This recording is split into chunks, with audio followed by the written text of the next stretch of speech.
हमको कोई भी गम के साथ हमारे हैं।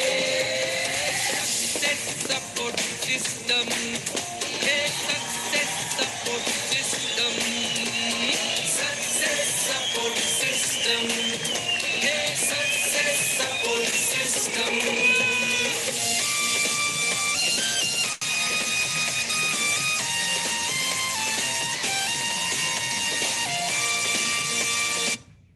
Thank you very much. बहुत बहुत शुक्रिया सभी का। दोस्तों नमस्कार, आदाब, सत श्री अकाल, जय हिंद, जय भारत, जय श्री कृष्णा। और आज कोर डे का जो सेशन है उसका डे 3 में हम लोग आ गए हैं। और दो दिन लगातार हमने पिछले 2 दिन में लगातार हमने बहुत अच्छे से कोर क्या होता है, कोर बनने के क्या फ़ायदे हैं, कोर क्यों बनना चाहिए और कोर कैसे बनते हैं, उस सारी बातों के बारे में जाना।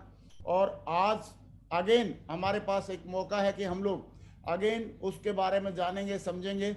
और दोस्तों हम लोग आज कोर सेशन के बारे में बताने के लिए हमारे बीच में हमारे सबसे दमदार, धमाकेदार और धुरंधर लीडर हमारे बीच में मौजूद है, जिनका नाम सभी लोग जानते हैं और हम सारे लोग उनके फैन भी हैं।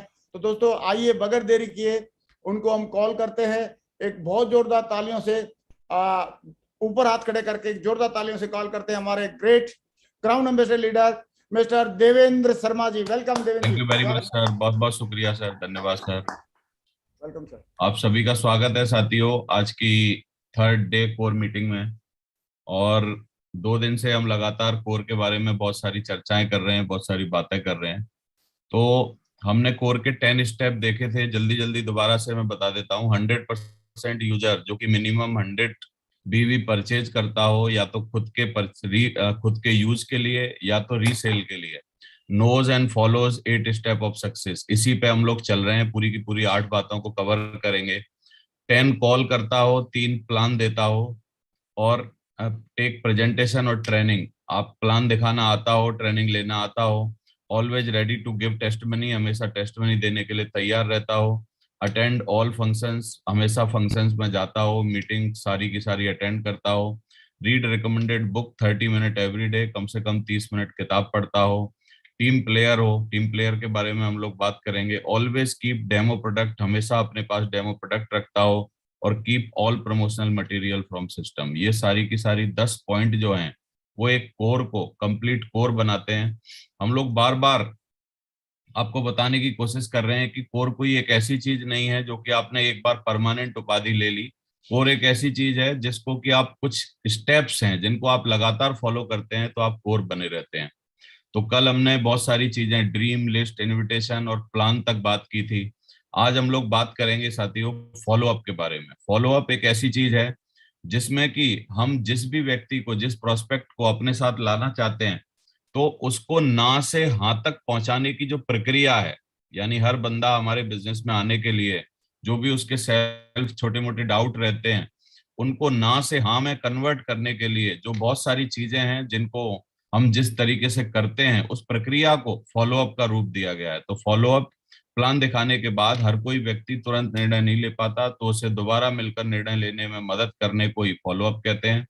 अगर आप 24 घंटे में फॉलो अप करते हैं तो 90% चांस है कि वो व्यक्ति आपके साथ आएगा।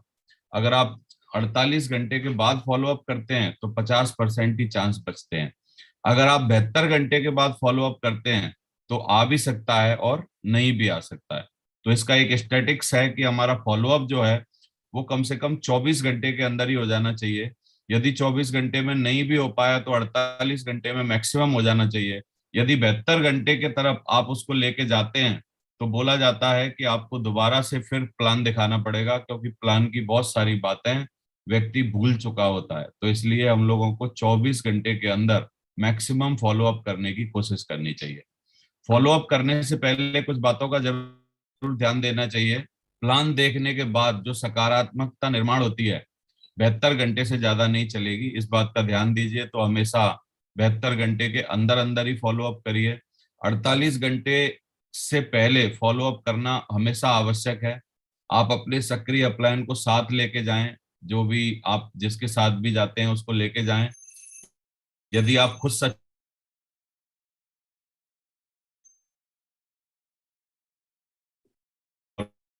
के लिए जाएं, सीख जाएं। आप अपने अपलाइन के साथ हों तो कम बोलें, परिचय कराने के बाद अपनी अपलाइन को बोलने दें, नोट्स लेते रहें, अपनी अपलाइन को देखें कि किस तरह वे अपना काम करते हैं, कैसे जवाब देते हैं, कैसे सभी संदेह को दूर करके उस प्रोस्पेक्ट को सही निर्णय तक पहुंचाते हैं। और बहस ना करें, बहस फॉलो अप पर बिल्कुल नहीं चलती। तो ये सब बातों का हम लोगों को ध्यान देना चाहिए। और फॉलो अप में अगर हम बात करें तो फॉलो अप कहाँ से चालू हो जाता है? फॉलो अप चालू हो जाता है साथियों हमारा बिजनेस प्लान देखने के बाद। बिजनेस प्लान देखने के तुरंत बाद ही हम लोगों को राउंड द सर्कल करना पड़ता है, वहीं से हमारा फॉलो अप चालू हो जाता है। और क्लोजिंग, बहुत सारी तरीके की क्लोजिंग होती है, बिफोर हमेशा क्लोजिंग, बोलो। After closing, during closing. जी सर। तो और आफ्टर मीटिंग, आफ्टर मीटिंग यदि हम बात करें तो आफ्टर मीटिंग बहुत सारी बातें हम लोगों को ध्यान रखनी होती हैं। और साथियों फॉलो अप एक ऐसी चीज है जहां पर दो पक्षी युद्ध चलता है, मतलब आमने सामने आप होते हैं, और आमने सामने होने से क्या होता है, क्वेश्चन आंसर का जवाब देना पड़ता है। तो एक बहुत ही अच्छा फार्मूला है, फील फेल्ट फाउंड। हमेशा आपने जब भी कोई भी आपसे कोई भी क्वेश्चन करे तो आप हमेशा फील करके, फेल्ट करके और फाउंड करके उस व्यक्ति को हमेशा हम लोगों को ये F3 का जो फार्मूला है इसको याद में रख के हमेशा हमको जवाब देने हैं। यानी सबसे पहले यदि कोई भी व्यक्ति आपको क्वेश्चन करता है, कुछ भी पूछता है, तो आपको फील करना है कि यस सर आप बिल्कुल सही कह रहे हैं, ये आप बिल्कुल आपकी राय बिल्कुल सही है इस बारे में। लेकिन फेल्ट, फिर बोलिए लेकिन यदि मैंने ये समझा था, जाना था, तो मैंने रियलाइज किया था। और फिर फाउंड करिए कि किस तरीके से आपको क्या रियलाइजेशन हुआ था और किस तरीके से आपने उसका जवाब, आपका उसका जवाब देते हैं। तो फील फेल्ट फाउंड का फार्मूला बहुत प्रॉपर वे में आप करिए। और साथियों कुछ सवाल होते हैं इस बिजनेस में आने के टाइम, मैं इन सवालों के बारे में एक ही बढ़िया बात बोलता हूँ कि ये जो सवाल हैं, ये सवाल एक इस तरीके से हैं जैसे हाई स्कूल के पेपर में अगर हम लोग बैठे हैं और ये मान लीजिए कि हमारा पेपर जो है वो ऑलरेडी लीक हो चुका है, एग्जाम लीक हो चुका है, तो इसका मतलब हम लोग डेफिनेटली पास हो सकते हैं, क्योंकि हमको पहले से पता है कि किन सवालों के जवाब जो हैं वो हमको देने हैं। तो साथियों हमारे बिजनेस में भी आपको करना क्या होता है, हमारे बिजनेस में जिन सवालों के जवाब आपको देने होते हैं वो ऑलरेडी हमको पता होते हैं। तो मैंने अपने चैनल पर भी इन सारे सवालों के जवाब दे के रखे हैं, और प्रगति सूत्र किताब में भी इन सवालों के जवाब बहुत अच्छे तरीके से दिए हुए हैं। हर वक्ता जो सर के चैनल पे आता है वो भी अपने हिसाब से इन सवालों के जवाब देने की कोशिश करता है। एक दो सवालों के जवाब मैं भी आपको दे के दिखाऊंगा, लेकिन ये सारे सवाल वही सवाल हैं जो कि घिसे पिटे सवाल हैं। और जब 2000 में, जब कंपनी 2001 में लॉन्च हुई थी तब भी सेम सवाल पूछे जाते थे, और अभी 21 साल से लगातार कंपनी काम कर रही है तब भी लगभग सेम सवाल पूछे जाते हैं।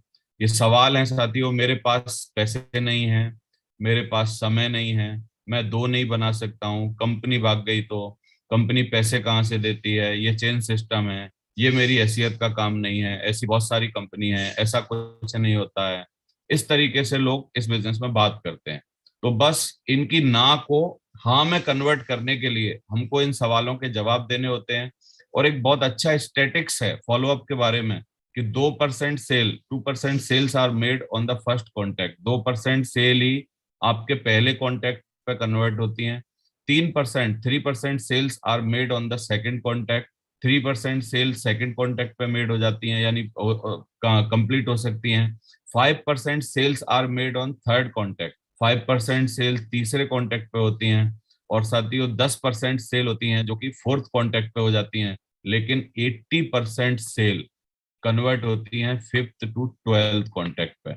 इस बात को बहुत ज्यादा ध्यान देने की जरूरत है, यानी 5 से 12वीं बार जब हम किसी को कांटेक्ट करते हैं, किसी से बात करते हैं, किसी को समझाने की कोशिश करते हैं फॉलो अप के बारे में, तब ऐसा होता है। तो साथियों अगर हम कुछ बात करें, काफी सारे लोग बोलते हैं कि मेरे पास समय नहीं है।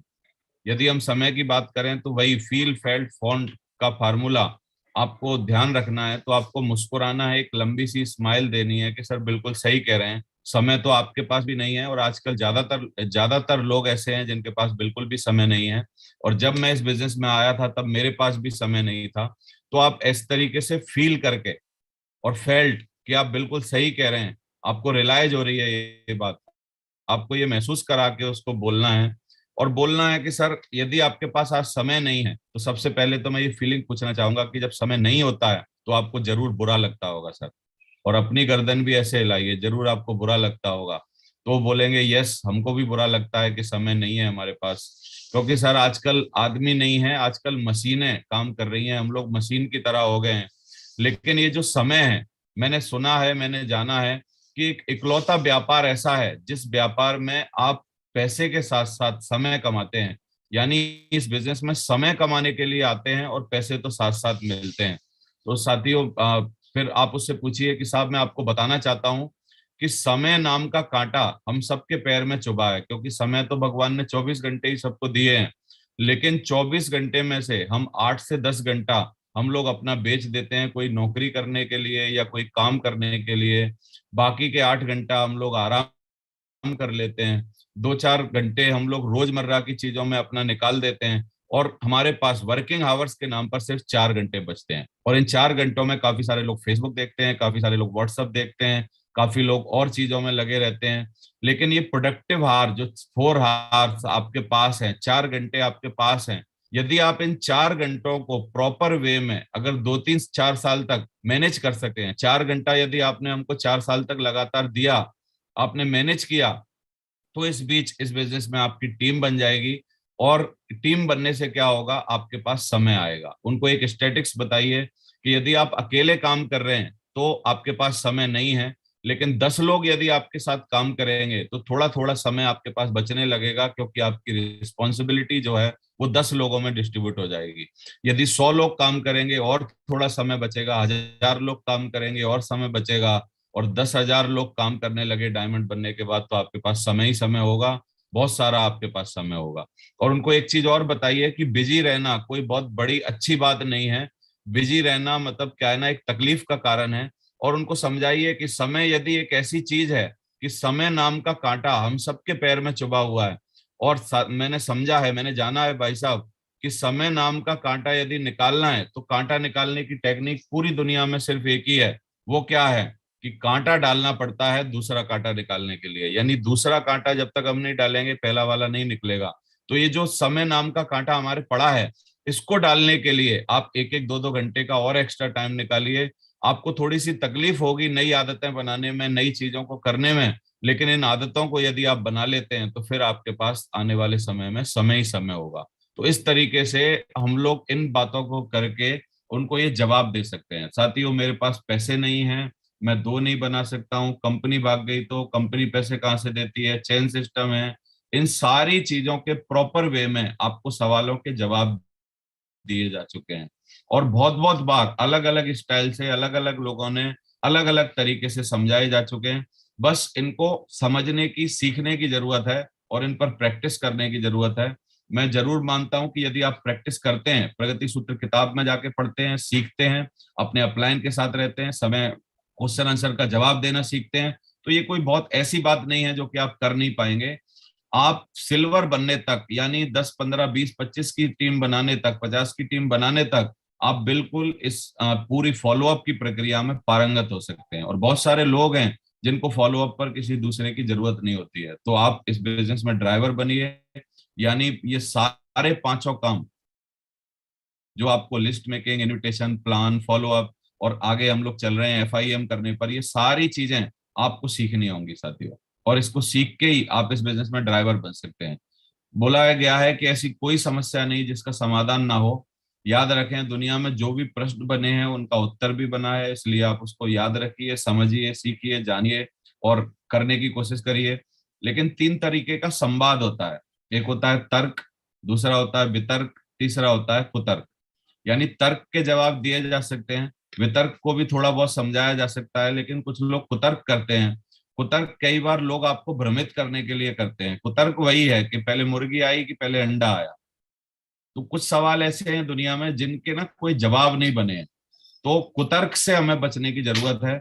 भ्रमित करने के लिए लोग, उनसे डरे नहीं जो जिस तरीके से लोग कुतर्क करते हैं, लेकिन आप प्रॉपर वे में जिस तरीके से फॉलो अप होता है उस तरीके से आप फॉलो अप करिए, सवालों के जवाब दीजिए, प्रॉपर वे में जाइए, वहां पर लोगों से मिलिए और जब भी मिलिए अपने अचीवमेंट बताइए, अपने अपलाइन के अचीवमेंट बताइए, लोगों के सपने जगाने की कोशिश करिए। और ये सपने जगाने का बिजनेस है, फिर उनके साथ दम लगा के पूरा कराने का बिजनेस है। तो साथियों, हम लोग फॉलोअप के आगे बढ़ते हैं। मैं ऐसी उम्मीद कर रहा हूं कि आप ये सारे के सारे क्वेश्चंस का जवाब देना ऑडियो वीडियो से सीखेंगे, यूट्यूब पे जाके सीखेंगे, या किताब पढ़ के इनको तैयार करेंगे और आप इनको सीख लेंगे। फर्स्ट इंफॉर्मेशन मीटिंग, अगला कदम जो है हमारा वो है FIM। FIM कब होती है? फॉलोअप और FIM में दोनों में अंतर है।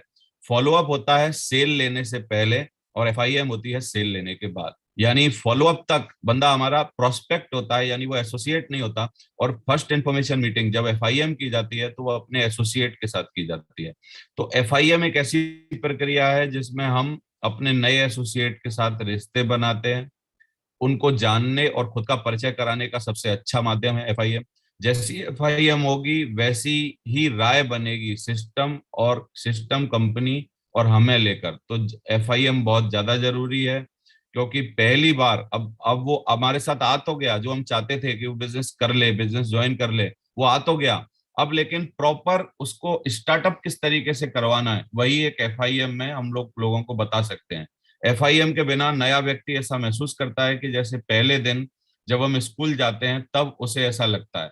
यानी बिल्कुल नया एनवायरनमेंट होता है, नए लोग होते हैं, किसी से उसका परिचय नहीं होता, तो इस वजह से बहुत सारे लोग झिझकते हैं। तो ये जो FIM है, ये FIM बहुत बढ़िया उसके लिए एक वेलकम, एक बहुत अच्छे तरीके से वेलकम करने का एक बहुत अच्छा माध्यम बन सकती है। जिस तरह छोटे बच्चे को देखभाल की जरूरत होती है, वैसे ही FIM की भी जरूरत होती है। FIM एक तरीके से टीके का काम करती है। इससे पहले कि वो किसी से बिजनेस के बारे में किसी से मिले, आप जाकर उनके सिस्टम की बारीकियों को समझाएं। बिजनेस की सही तस्वीर दिखाने के लिए FIM करना जरूरी है। तो FIM इसलिए करनी चाहिए। अब FIM में क्या करें, क्या चीजें ऐसी हैं जो FIM में करनी जरूरी हैं? तो आप ध्यान से समझिए। अगर आप नए हैं तो आप अपने अपलाइन के साथ ही साथ में ही FIM करने जाएं। जब भी आप FIM के लिए जाते हैं तो ड्रेस का विशेष ध्यान रखें। ड्रेस बहुत प्रॉपर आपका बहुत अच्छा होना चाहिए। अपलाइन के साथ जाएं, अपलाइन या आप सक्षम हैं तो अपने किसी टीम के बंदे को लेके जाएं। समय के पाबंद रहें, जब भी आपने टाइम दिया तो समय से पहुंचें। सहज रहें। जब आप अपने एसोसिएट से मिलते हैं तो हालचाल पूछें, अपने सीनियर का परिचय कराएं, उनका एडिफिकेशन करें।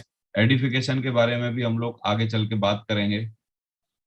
FIM में क्या करें? सबसे पहले उस व्यक्ति से बिजनेस से जुड़ने का कारण पता करें कि किस कारण से उन्होंने इस बिजनेस को ज्वाइन किया है। यदि उनका प्रॉपर कोई कारण ना आ पाए तो अपना और अपने अपलाइन का कारण जरूर बताइए, जिससे कि वो भी अपना कारण खोजने में उनको मदद मिलती है। कंपनी के बारे में बताएं कि हमारी कंपनी किस तरीके से काम कर रही है, किस किस किस तरीके से आगे बढ़ रही है, कब कब चालू हुई थी, पूरी बातें बताएं। सिस्टम की बेसिक जानकारी अवश्य दें। लिस्ट, प्लान, ट्रेनिंग, बुक्स, इनके बारे में थोड़ा सा बात करें। QSE प्रमोट करें कि QSE क्या होता है, उसके बारे में लोगों को बताएं। उनकी हॉट लिस्ट के नाम तुरंत लिखवा लें, कुछ 10-20 लोगों के नाम जरूर लिखवाएं किस किस को वो जानते हैं। और मैन का फार्मूला जरूर बता दें लिस्ट में। तो M फॉर मनी होना चाहिए थोड़ा सा उनके पास, A फॉर अथॉरिटी होनी चाहिए, N फॉर नीड होना चाहिए। कुछ ऐसे लोगों की लिस्टिंग करवा लें, उनको स्टार्स लगवा दें। और टूल्स का प्रमोशन करें कि किस तरीके से आपके पास क्या क्या टूल्स हैं जिनके माध्यम से आप ये सब कर सकते हैं। और यदि कोई लेटेस्ट फंक्शन है, यदि कोई बहुत बड़ा कुछ सिस्टम के द्वारा कुछ ऑर्गेनाइज हुआ वीडियो है, तो आप एक दो वीडियो भी उनको दिखा सकते हैं, जिससे कि उनको सिस्टम की पिक्चर कुछ नजर आए। और साथियों, जरूर FIM करते समय नरसी ग्रेवाल सर का चैनल भी सब्सक्राइब करवा दीजिए, हो सके तो मेरा भी चैनल सब्सक्राइब करवा दीजिए। यानी मतलब आप उनको बता दीजिए कि हमारे सिस्टम से लगातार अटैच रहने पर और एजुकेशन लेने पर उनको किस तरीके से यहाँ फायदा हो सकता है, ये सब FIM पर आप क्लियर कर दीजिए। तो FIM के बाद यदि हम कुछ बात करें तो इस बिजनेस में एक काम और है जो कि हिडन तरीके से हम सबको करना होता है, और वो है पेशेंस, धैर्य। ये एक इतना इंपॉर्टेंट बात है जो कि आपको आगे आने वाली स्लाइडों में समझ में आएगा। अगर आप किसी झील के किनारे पर बैठकर मछली पकड़ना चाहते हैं तो आपको धैर्य तो रखना ही पड़ेगा। तो इस बिजनेस में भी हम लोगों को धैर्य की, बार बार हमारे धैर्य की परीक्षा होती है। बार बार हमको ये समझना पड़ता है कि इस बिजनेस में कई बार आप काम कर रहे होते हैं, एक्शन ले रहे होते हैं और आपके रिजल्ट नहीं आ रहे होते। तो मैंने सुना था कि धैर्य की परिभाषा वो नहीं है कि आप आराम से बैठे रहें। धैर्य की परिभाषा ये है कि जब भी रिजल्ट ना आ रहे हो तब भी आप उन सेम एक्शंस को दोहरा पाएं, प्लान, फॉलो अप, लिस्ट, ये सब आप कर पाएं। ये रिजल्ट ना आ रहे हो तब भी आप करें, इसका मतलब आप धैर्यवान व्यक्ति हैं। तो बैठे बैठे तो कोई भी धैर्य रख लेगा, लेकिन एक्शन लेते लेते इस बिजनेस में धैर्य रखना है। जब आप नेटवर्क मार्केटिंग व्यवसाय में काम करेंगे तो आपको हमेशा मन मुताबिक परिणाम नहीं मिलते। उस समय बहुत सारे लोग धैर्य खो देते हैं, इसी वजह से वो असफल रह जाते हैं साथियों। तो इसलिए हम लोगों को इस बात में ध्यान देना है कि लास्ट टाइम पर कहीं ऐसा ना हो रहा हो कि हमारे साथ कुछ होने वाला हो और तभी हम इसमें से अपने आप को हटा लें या अपना धैर्य खो दें।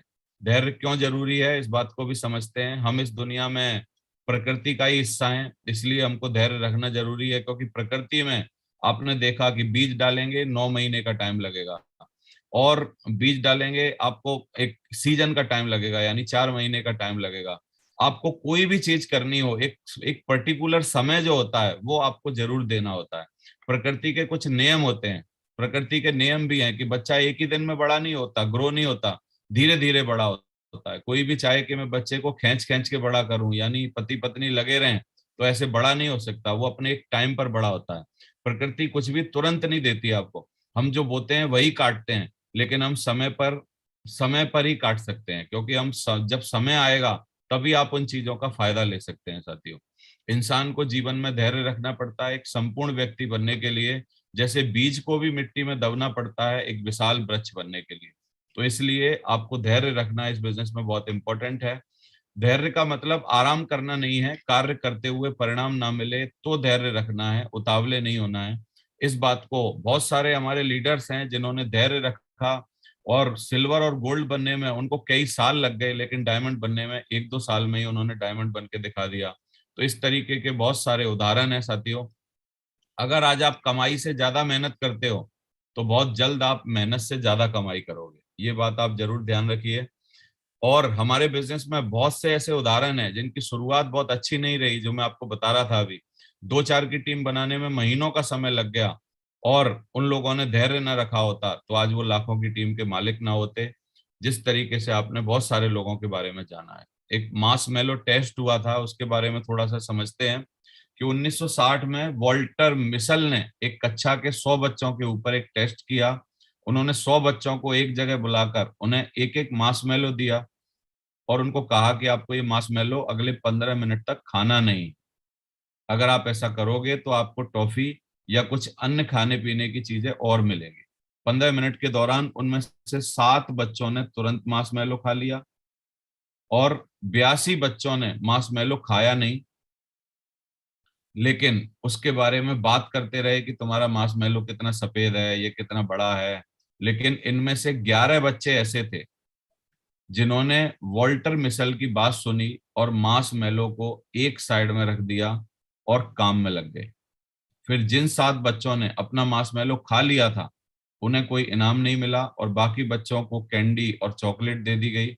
बाद में 30 साल बाद इन्हीं बच्चों को फिर से देखा गया कि अब वो बच्चे क्या कर रहे हैं, तो पता चला कि इन 7 बच्चों ने तुरंत मार्स मेलो जो खा लिया था वे या तो चोरी कर रहे थे या भीख मांग रहे थे, और जिन 11 बच्चों ने मार्शमैलो नहीं खाया था वो अपने जीवन में सफल और सुखी थे साथियों।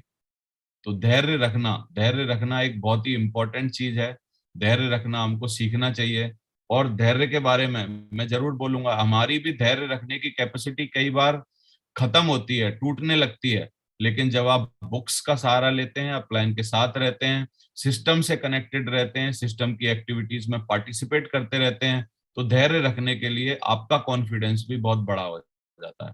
जब हम एक नई जोड़ी जूते लेकर आते हैं तो कई बार हमारे पैरों में सही फिट नहीं बैठ बैठ रहे होते वो, तो लगता है कि पुराने वाले जितने आरामदायक थे उतने नहीं है ये। लेकिन जब हम उन्हीं जूतों को कुछ दिन तक पहनते रहते हैं तो वो भी आरामदायक हो जाते हैं। ठीक उसी तरह जब हम कोई नया काम करते हैं तो हो सकता है कि आपको उतना मजा नहीं आ रहा हो जितना कि आपको पुराने काम में आ रहा था, लेकिन जैसे जैसे आप काम को जानेंगे आपको आनंद आने लगेगा। इसलिए हमारा धैर्य रखना बड़ा इंपॉर्टेंट है। अगर आप नेटवर्क मार्केटिंग में धैर्य नहीं रख सकते तो आप सफल भी नहीं हो सकते साथियों। तो इस बात के लिए बोला भी जाता है कि पेशेंस एक बहुत ही जरूरी चीज है, और हमारे पाथ में बताया भी जाता है, P for patience, A for attitude, T for teachability, H for honesty, ये सब बताया जाता है। और इसको बोलते हैं कि सक्सेस एटीट्यूड बनाने के लिए सबसे पहली चीज है कि आपको पेशेंस रखना पड़ेगा। जब मार्केट में जाएंगे तो बहुत से लोग आपको मिलेंगे, ये काम तो पहले ही करके छोड़ चुके हैं, आपको खुद पर शक हो सकता है, मैं कहीं गलत रास्ते पे तो नहीं चल रहा हूँ, इस तरीके से आपको भ्रम हो सकता है। तो उस समय आपको उन्हें एक ही बात बोलनी है, आपने एक ही गलती की थी कि छोड़ दिया। अगर आप भी कर रहे होते तो आप हमारे ग्रेट अपलाइन की तरह सफल हो सकते थे। आपको अपने अप्लायंस के बारे में बताना पड़ेगा, समझाना पड़ेगा, और दूसरों से ज्यादा फॉलो अप साथियों इस बिजनेस में अपना खुद का करना होता है हमको।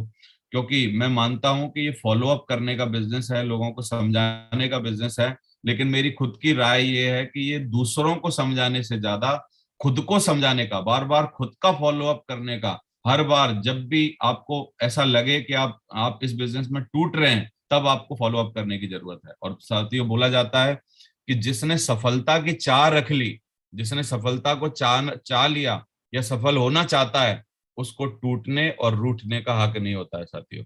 वो ना तो टूट सकता है ना तो रूठ सकता है। तो इसलिए धैर्य रखिए।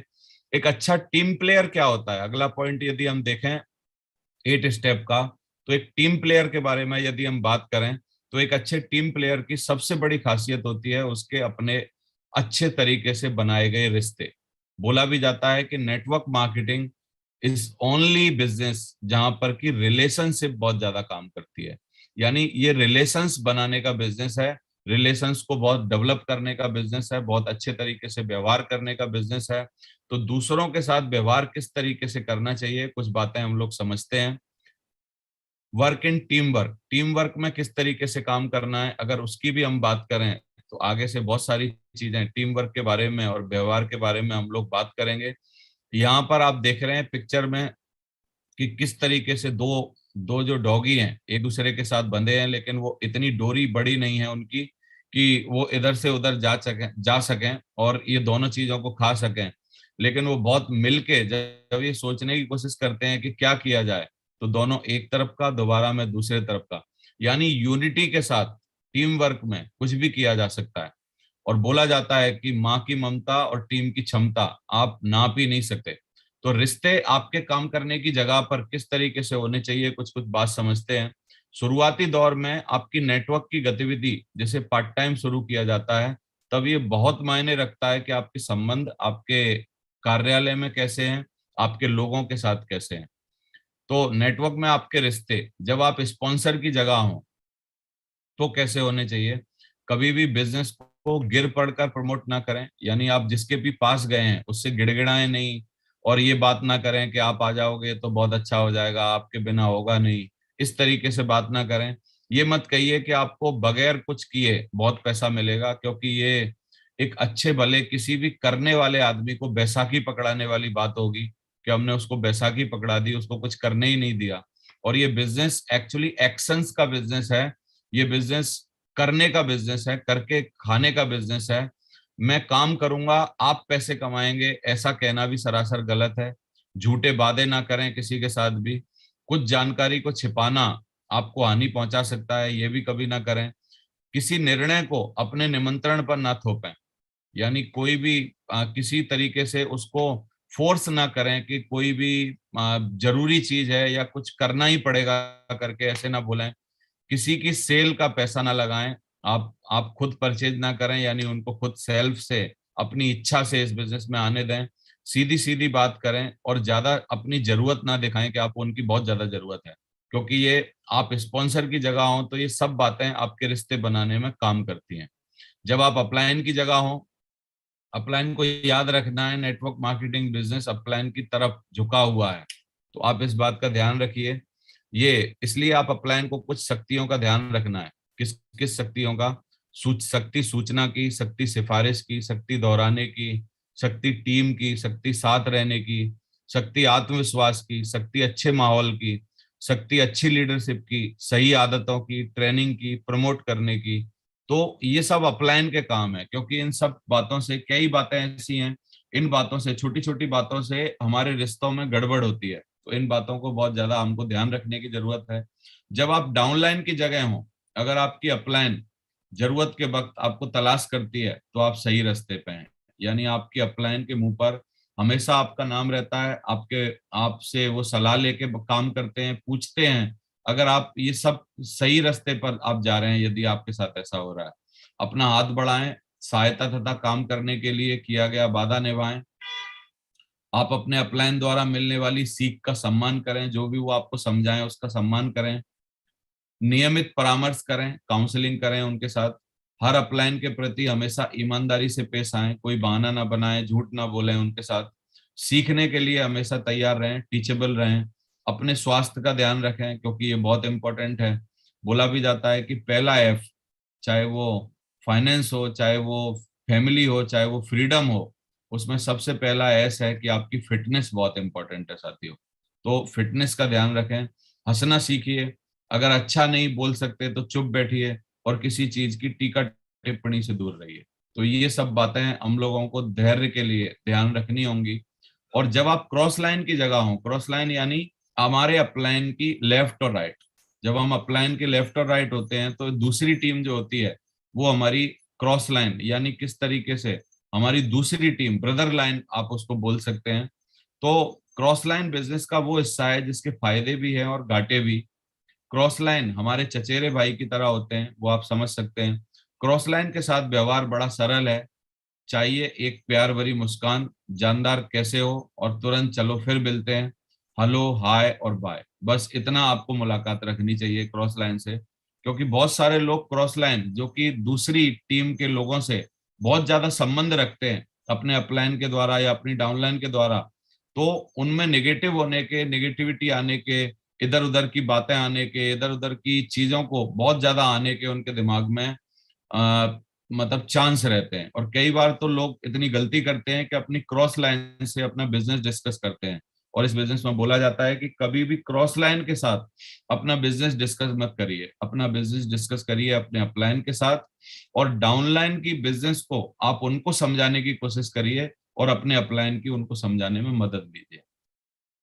एडिफिकेशन एक बहुत इंपॉर्टेंट चीज है साथियों। एडिफिकेशन एक ऐसी चीज है कि व्यक्ति के लिए, जो भी व्यक्ति आप जिसको भी ला रहे हैं, उसका एडिफाई करना यानी एडिफिकेशन करना, उसके बारे में एक तस्वीर बना देता है। जिस तस्वीर से आप अपने अपलाइन को दिखाना चाहते हैं, वही तस्वीर से लोग देखेंगे, यदि आप प्रॉपर वे में उसका एडिफिकेशन करेंगे।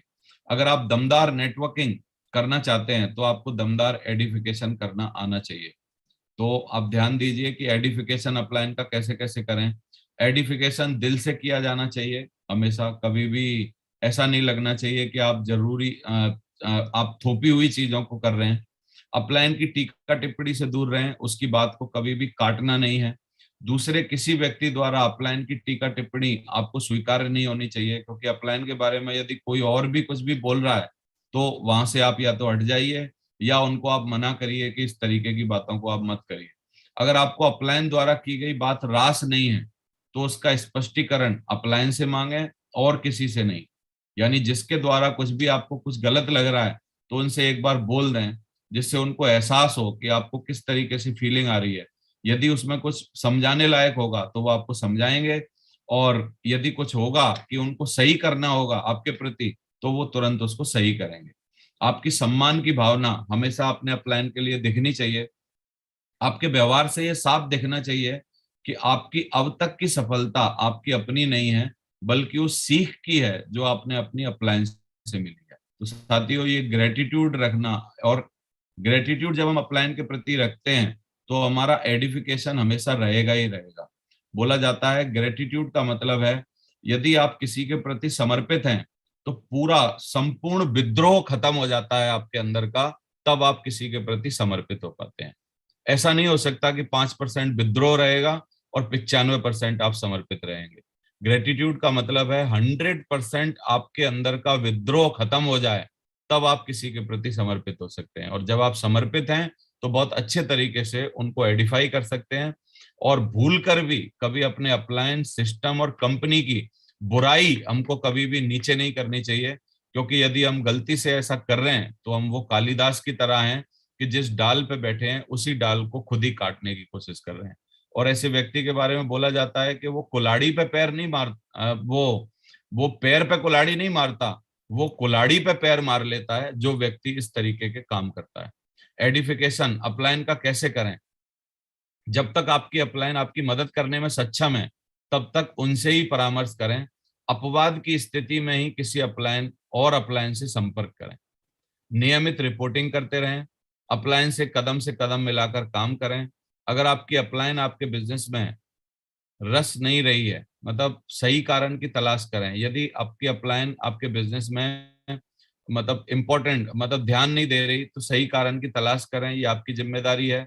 आप अपलाइन को अपने बिजनेस में रस लेने के लिए मजबूर करें, यानी इंटरेस्ट लेने के लिए मजबूर करें। अपलाइन को खुली तरह से लोगों के बीच ललकारना आपके बिजनेस की सबसे बड़ी हार होगी। याद रखिए, हो सकता है कि आपकी अपलाइन संसार की सबसे खराब अपलाइन है, लेकिन इस स्थिति में भी वह आपको एक अनमोल पाठ पढ़ा जाती है। ये पाठ है कि आप अपने डाउनलाइन के साथ इस तरीके से पेश मत आना जैसे मैं आपसे आ रहा हूँ। मैं ये बात बहुत दिनों से समझ चुका था, क्योंकि कई अपलाइनों के साथ मेरे को रहने का मौका मिला जिनमें कि कुछ कुछ बातें ऐसी थी जो कि डुप्लीकेबल नहीं थी। तो मैंने ये समझा कि काफी सारे अपलाइन, यानी आपके नेटवर्क में आपके पास 2-3 तरीके के लोग आएंगे जो कि पहले होंगे आपको ये सिखाएंगे कि ऐसा बिल्कुल मत करना, और दूसरे टाइप के लोग होंगे जो कि आपको ये सिखाएंगे कि ऐसा ही करना। तो ये बात आपको खुद को समझनी है कि किससे हमको क्या सीखना है, ये बड़ा इंपॉर्टेंट है साथियों। डाउनलाइन का एडिफिकेशन, हमेशा अपने डाउनलाइन की प्रशंसा करिए, उनकी छोटी छोटी उपलब्धियों को नवाजिए। याद कीजिए कि जब उनकी स्थिति में आप थे तो ऐसी प्रशंसा के लिए कैसे तरसते थे। और इस बिजनेस में एडिफिकेशन का एक रूल भी है कि यदि डाउनलाइन आपको बहुत फूल मालाओं से और इन सब चीजों से सम्मानित कर रही है और आपको एडिफाई कर रही है, तो आपका बदला भी यही होता है कि आप भी उनका दूना एडिफिकेशन यानी दूने तरीके से सम्मान करके, उनके बारे में अच्छी बातें करके उनके एडिफिकेशन को तुरंत के तुरंत उतारें। यानी इस बिजनेस में एडिफिकेशन ही एक ऐसी चीज है जिसको कि कभी भी रखना नहीं है अपने पास, तुरंत आपको उसको उतारने की कोशिश करनी है। यानी रिवर्स में जितना सम्मान, जितना मान, जितना एडिफिकेशन आपका हो रहा है, उस एडिफिकेशन को आपको उतना लौटाना भी है। अपने ग्रुप का उत्साह बना के रखिए। अगर किसी गलती हुई बात को सुधारना हो, खलती हुई बात को सुधारना हो, तो उसे अकेले में, डाउनलाइन के साथ अकेले में बैठकर कीजिए, ना कि बड़ी महफिल में। कभी भी किसी को अगर आपको थोड़ा बहुत सुधारना है, कुछ बोलना है, तो कभी भी एकांत में बात करिए। सम्मान तथा विश्वास की मांग ना करें, इन चीजों को अपनी ईमानदारी से हासिल किया जाता है। अच्छे संस्कार का बीजारोपण कीजिए। जब कभी आपकी डाउनलाइन किसी नए प्रोस्पेक्ट से मिलवाए तो उनकी तरफ जरूर करें, यानी प्रोस्पेक्ट से मिलवाए तो उनका भी एडिफिकेशन आप कर दें।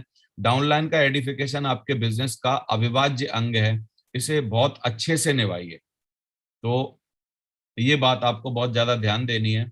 नेटवर्किंग नॉट वर्किंग, इसमें आप थोड़ा सा अंतर देखिए कि मुझे क्या करना है और लोग क्या करते हैं। क्या मेरे पास अभी भी वो कारण है जिसके आधार पर मैंने इस बिजनेस को शुरू किया था? अपने आप से पूछते रहिए।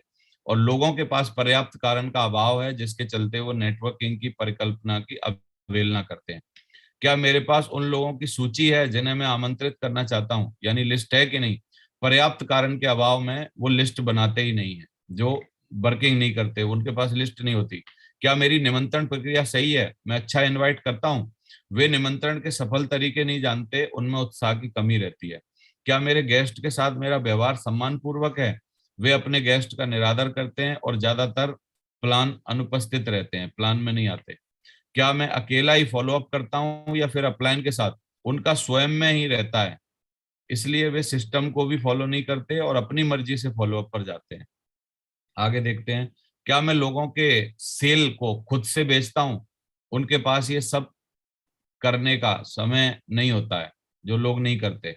क्या मैं अपनी टीम को सही चीजें सिखाता हूँ? वे खुद नहीं सीखते तो दूसरों को क्या सिखाएंगे? अगर कुछ सिखाते भी हैं तो गलत या नेगेटिव सिखा देते हैं। मेरी भावना मेरी टीम के प्रति क्या है? मैं उन्हें सफल होते हुए देखना चाहता हूँ या उन्हें सिर्फ असफलता ही दिखती है? क्या मुझे चेक मिलते हैं? अगर हाँ, तो क्या वो बढ़ती हुई राशि में है और उन्हें चेक हाई नहीं मिलते, कभी बढ़ते हुए नहीं मिलते? तो इस तरीके से साथियों हम लोग इस बिजनेस में बहुत आगे बढ़ सकते हैं, आगे जा सकते हैं। आज हम लोग अपनी बातों को यहीं पर विराम देते हैं। कल फाइनल, कल भले ही थोड़ा सा ज्यादा भी वक्त लेंगे, लेकिन कल 4th डे में इस पूरी की पूरी कोर्स सेशन को हम लोग खत्म करेंगे। बहुत बहुत धन्यवाद, थैंक यू वेरी मच, बहुत बहुत शुक्रिया आप सभी का। थैंक यू देवेंद्र जी, बहुत बहुत शुक्रिया आपका। मैं चाहता थैंक यू हूँ सर। देवेंद्र जी के लिए एक बहुत जोरदार तालियां हो जाए म्यूजिक के साथ, बहुत जोरदार तालियां। थैंक यू, बहुत बढ़िया, वंडरफुल। ये रोक सका न कोई बढ़ते कदम, तूफानों से लड़ने का हम में दम, न ठोक सका हमको कोई भी गम, के साथ हम आते हैं। सक्सेस सपोर्ट सिस्टम, है सक्सेस सपोर्ट।